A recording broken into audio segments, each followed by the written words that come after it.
Yeah, they call me Mr. Audio Ehima, aka Special Boy of one of the one of Africa. It's a new one. Ebe na we no teru, ade wa ne o mado e o. Sakima wa kwa we se fe yengebe. Ebe na we no teru, ade wa ne o ewe ne garije.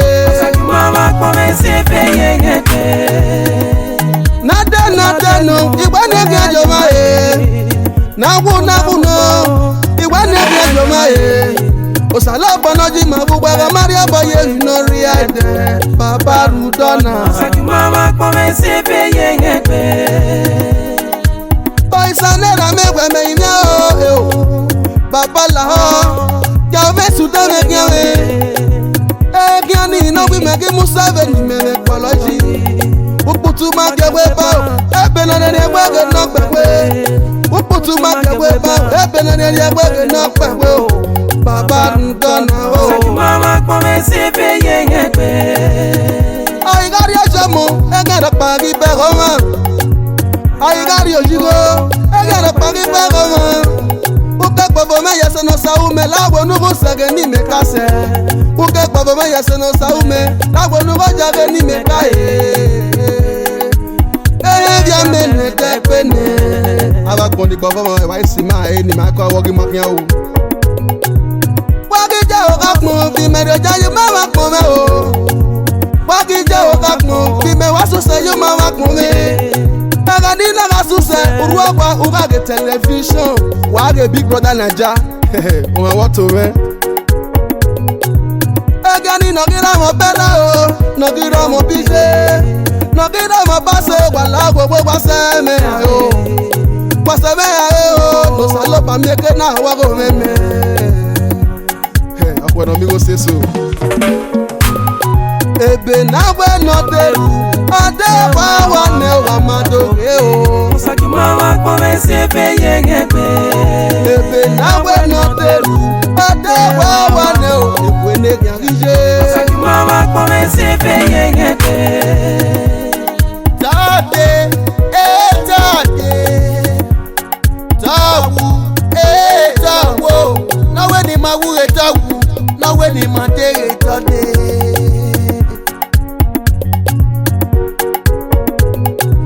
Iwe tode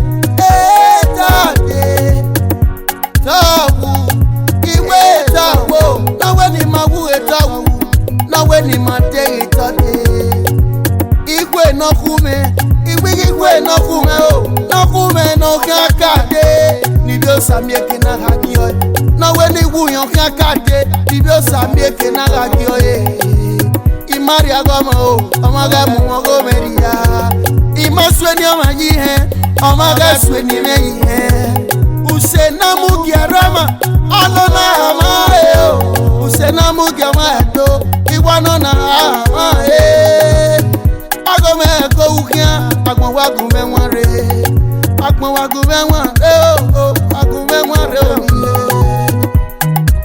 This is Ovie Diamant in the building. Thank you, ladies and gentlemen. Sakima wa kwa we se fe yengebe. Uwete o, ayimele no yime. Uwete lenu ya tole dakpon meji. Eve ne nyama meji.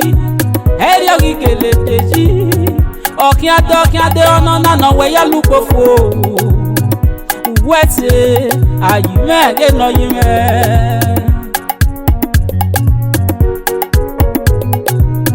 Enyate o, gimelegade, inyate nyanyako, gimelega wu, omagia eno sasuide.